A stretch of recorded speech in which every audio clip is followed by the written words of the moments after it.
કરાવી અને પછી પ્રભુ સ્વામી એને આવો અનુભવ કરાવીને કર્યો. હવે છેલ્લો પ્રસંગ એની વાઈફનો છે.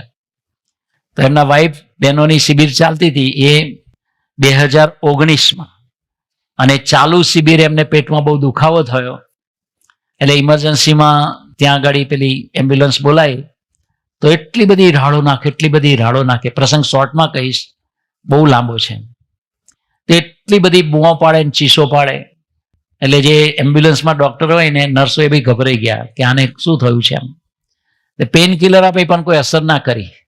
હોસ્પિટલ સુધી તો હરકું રાખવું પડે ને. છેલ્લામાં છેલ્લી પેઇન કિલર જે હોય ને એ મોર્ફિયા હોય, જે મોટા ભાગે ઇન્ડિયામાં ડોક્ટર નથી વાપરતા, બેન્ડ જેવું છે. એ મોર્ફિયાનું ઇન્જેક્શન આપવું પડે. એટલે એને હોસ્પિટલમાં દાખલ કરે અને મોર્ફિયાનું ઇન્જેક્શન આપ્યું. એ ઇન્જેક્શનથી વ્યક્તિ 4 કલાક સૂઈ રહે. અને ત્યાર પછી જ બધા ટેસ્ટ થાય, કારણ કે ટેસ્ટ કરવા દેતો ને આખી હોસ્પિટલ ગજવે. એટલે ત્યાં દાખલ કર્યા, ડોક્ટરે ઇન્વેસ્ટિગેશન મેડિકલી ચાલુ કર્યું. તો આખી હોસ્પિટલથી બહુ બધા ટેસ્ટ કર્યા, બ્લડ ટેસ્ટ કર્યું, સોનોગ્રાફી કરી, MRI કર્યું, CT સ્કેન કર્યું, બધા જ એબડોમિનના બધા ટેસ્ટ કર્યા. પણ ટેસ્ટમાં કોઈ નિદાન નીકળ્યું નહીં હોસ્પિટલથી.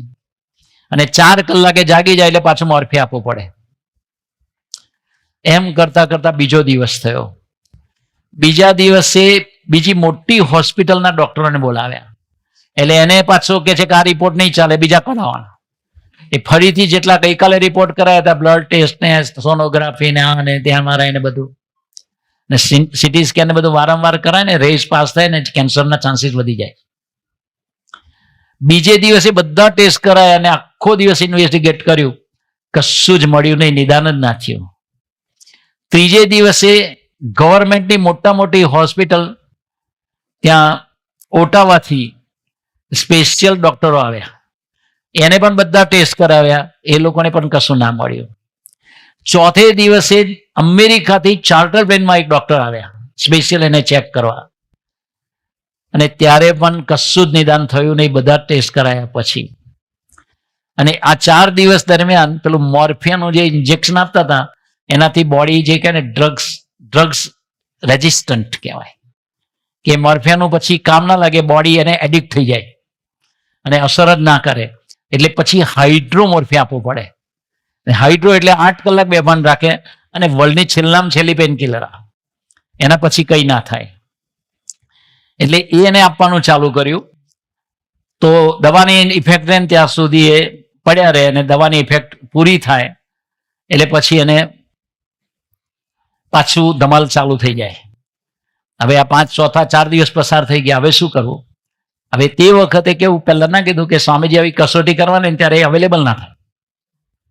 તો સ્વામીજી બીમારી ગ્રહણ કરેલી, એ લોકોએ ભક્તિએ કરીને ફોન નહીં કર્યો, પણ પછી કોઈકે કીધું ભાઈ કરવો જ પડશે. સ્વામીજીને ફોન કરીને વાત કરી, સ્વામીજી આવું છે પવિત્રભાઈ થ્રુ. સ્વામી કે બેનને લઈને ઇન્ડિયા આવી જાઓ. એટલે સ્વામીજીને કીધું, સ્વામી ઇન્ડિયા કેવી રીતે આવે?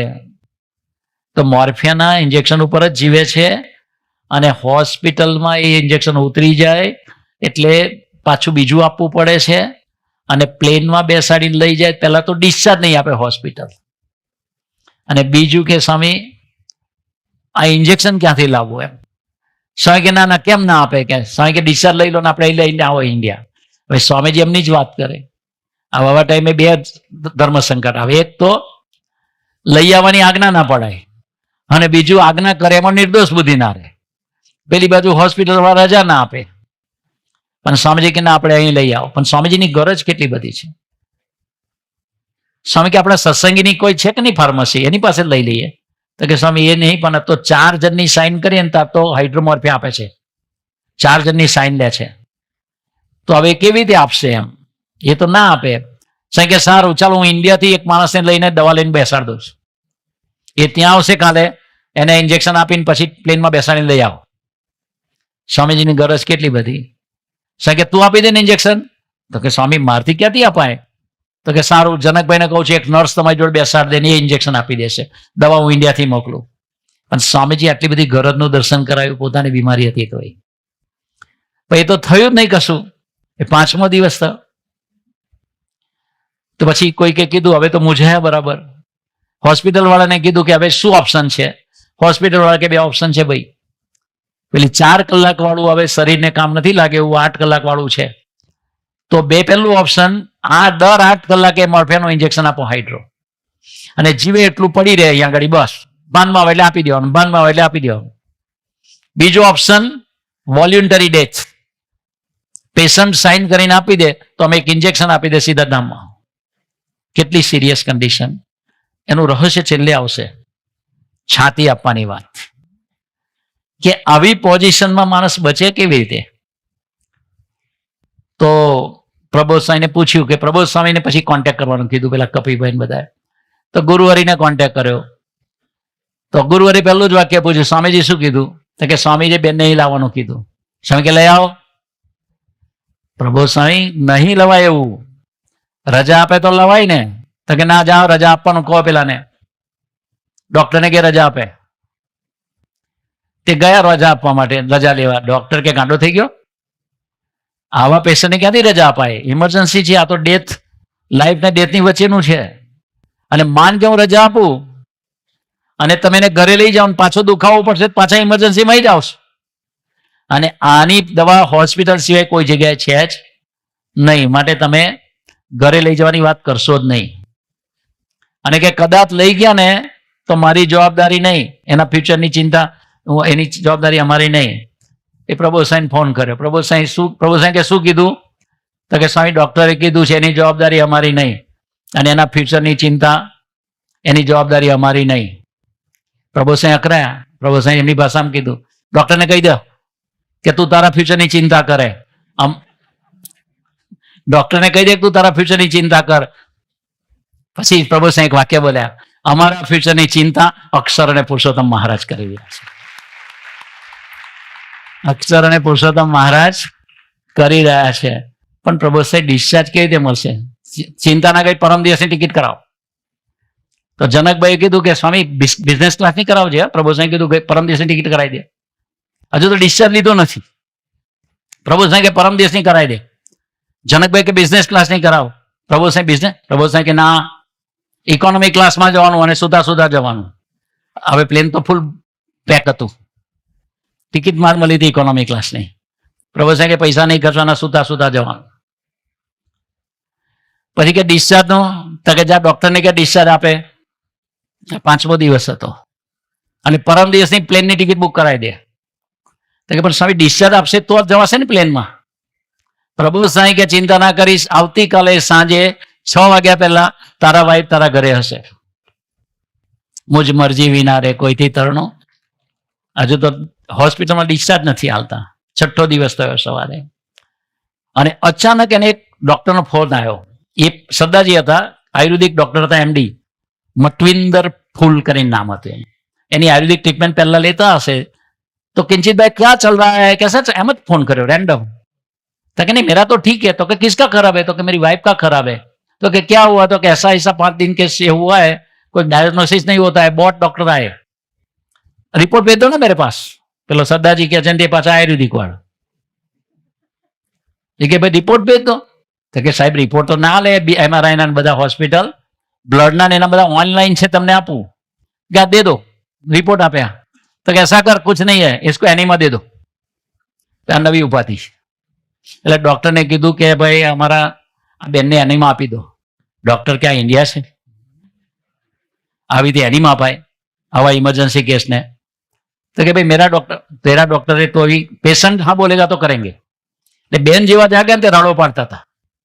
6ઠ્ઠે દિવસે બપોરના 3-3:30. તો બેનને કીધું કે આવું છે, તને એનીમા આપવાનું, તું ખાલી હા પાડતે હતા. તો કે ડુ ઇટ. ડોક્ટરને કહી દીધું નર્સોને.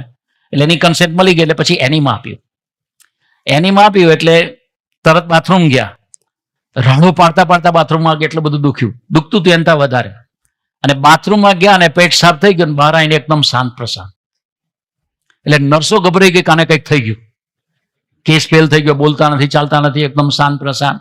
બધા ડોક્ટરોને બોલાયા, દેખાડ્યું તો કમ્પ્લીટ નોર્મલ. પછી ડોક્ટરે બધું કીધું, ચેક કર્યું, બધું બરાબર છે. કે ચાલો, કે ચલાયા, દોડાયા, કશું પ્રોબ્લેમ નહીં. પછી બેનને કે ભૂખ લાગી? તો કે બહુ જ. શું ખાવું છે? તો પેલા બીજા એક ડોક્ટર કે ખીચડી ખવડાવો ઢીલું. પેલો બીજો ડોક્ટર કે નહીં એને પીઝા ખવડાવો. એ બેનને જે ભાવતો સોલિડ ખવડાવો, એના આંતરડા કેવા રિએક્ટ કરે છે.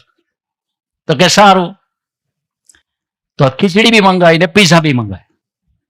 બેને તો બિંદાસ ખીચડી પીઝા બી ખાધા, 5 દિવસથી કશું લીધું જ નતું, શાંતિથી જમ્યા. ડોક્ટર પાછા ચલાયા. ડોક્ટર કે યાર હવે તો બેડ ખાલી નથી આપણે ત્યાં, અને બીજા ઇમરજન્સી પેશન્ટ આવે જાણે તો કઈ છે જ નહીં, એટલે એને ડિસ્ચાર્જ આપી દીધું. ઘેર ગયા તો 5:56 ઘરે. અક્ષરની જોઈન્ટ ઓપરેશન બાય અક્ષર અને પુરુષોત્તમ મહારાજ. Joint operation.